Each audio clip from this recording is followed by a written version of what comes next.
Good evening and welcome. Thank you for coming. Let me tell you just a little bit about the program. First of all, if you would please make sure your cell phones are silent or off, at least silent. We don't have any untoward noise. And also, just please no flash photography. It does distract the singers, it distracts people, and it can actually be a little bit dangerous for performers. So no flash. We have other recordings which will be made available if you really want it, so don't feel that you don't have to. You'll notice I've got some translations. Just glance at the translations. Don't try to follow along. It's too hard to follow along. But I'll give you a gist of what the pieces are about. Our first piece is by Monteverdi, a very interesting composer. In fact, our first two composers, Monteverdi and Schoenberg, have a fair number of things in common, which you would not think would be the case if you know anything about either of them. But I'll explain more as we go a little bit. Monteverdi is a very interesting composer, one of my favorite composers. Started as a Renaissance composer, ended up as a Baroque composer. That's about the time he lived, and he was very much an innovator. This particular piece was written probably as an audition piece for his audition for the position of music director at St. Mark's Cathedral in Venice. Who's been to St. Mark's in Venice? I'm sure some of you have been. One of the things that you notice about St. Mark's in Venice is that there's balconies all over the place. And many, many composers for hundreds of years have written music specifically for that space where you have a group here, a group here, a group here. Gabrielli and Monteverdi and other composers wrote specifically. So while we don't have the ability to do that as much as we might like, you'll notice there's a lot of antiphonal things back and forth, and you can imagine maybe being in the cathedral as that's happening. The Magnificat is has been set for thousands of years, literally thousands of years, by composers from very earliest times. Many modern versions of the Magnificat. It's one of the most important pieces of the Christian Birth of Christ liturgy, because it's when the angel comes to Mary and says, "Hey, guess what? You're going to have a baby." She says this. This is what she says, and it's been set by, as I say, many, probably hundreds of composers for thousands of years. And so there's a very famous one by Bach, all kinds of wonderful settings of the Magnificat. This is a wonderful setting of the Magnificat. And so if you were able to follow it in the Latin, maybe you get some of the gist of what it's about a little bit, but then even if you're not, you will definitely enjoy this piece, Magnificat by Monteverdi.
send people running for the exits. Arnold Schoenberg lived about 300 years after Monteverdi, started his life as a late Romantic composer, ended his life as definitely one of the two most important composers of new music in the 20th century.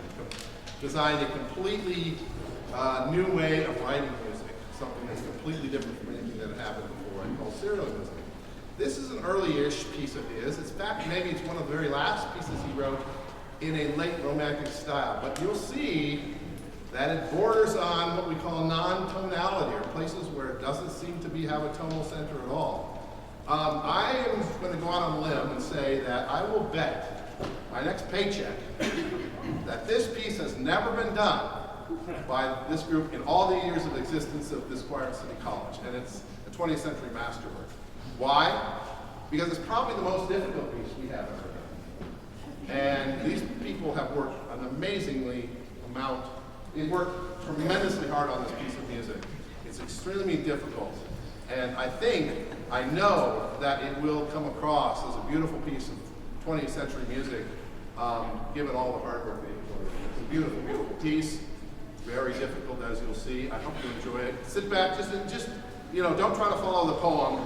It's a very convoluted poem. Schoenberg was Jewish. This is a Christian poem. He fled Germany and came to this country just in the nick of time, pretty much in the 30s. So this piece has a lot of very important things about it in terms of 20th century history of him as a composer, history of the 20th century as an art in the 20th century. So an incredible piece of music that I think you'll find very interesting and hopefully very beautiful and enjoyable. Now we need to readjust. So you guys all look that way. You guys can all look this way. Yeah, that's good. That's fine. We have a way of sound.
pieces are by French composer Francis Poulenc.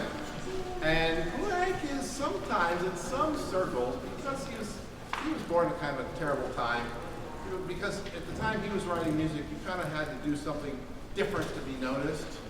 And some people did it just for the sake of being different, and therefore they never got noticed anyway. And Poulenc said, you know, I'm just going to write music I want to write. And so in some circles he's considered kind of a lightweight. I totally disagree with that assessment. Poulenc has wonderful music.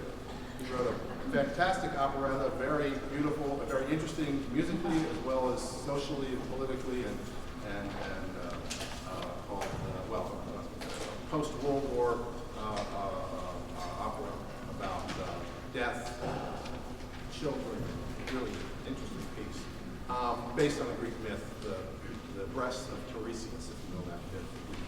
Anyway, fantastic piece. And then a lot of great choral music, a lot of great other stuff, piano music.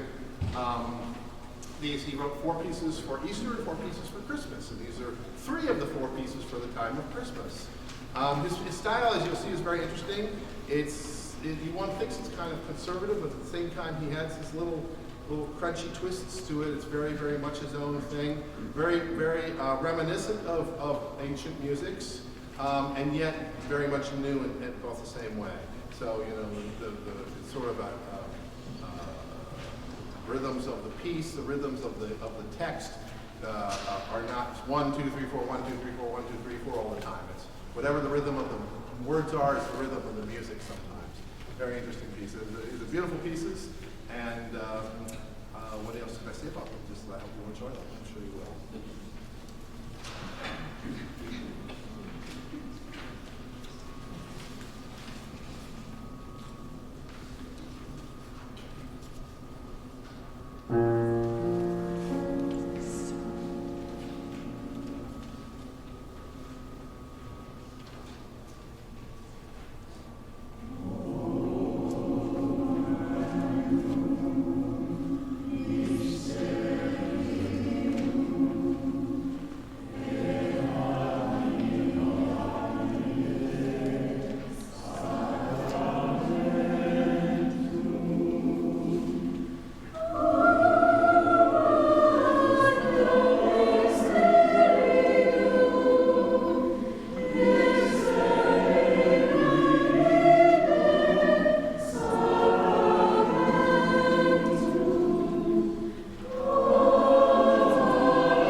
already heard tonight, O Magnum Mysterium. Again, like the Magnificat, one of the most famous texts. There are famous Renaissance versions. There's lots of famous versions of this particular text because it is an important text for the for the people of Rome. What can I say about him? Morton Lawrenson is still alive. He's professor emeritus of composition at the University of Spoiled Children, USC, excuse me. And this is probably his most popular, his most famous piece. He's written a number of other wonderful choral pieces. This group has in the past done some of them, but this is probably this is like his signature piece. It's like, Samuel Barber's Adagio. Well, this is Morton Lawrenson's O Magnum Mysterium.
Not in English, sorry.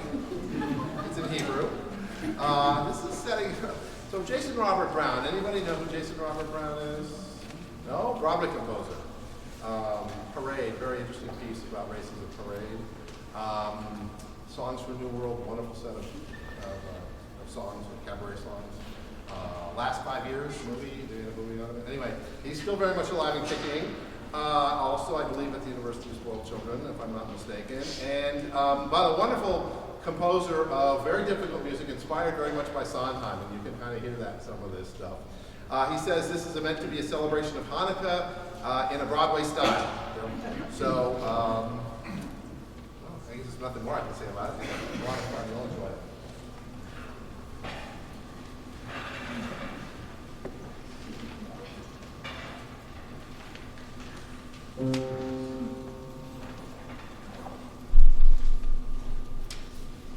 So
Shapea, Tikon bete filati, Veshanto darnes apea, Nehera kimar pea, Misar alavea,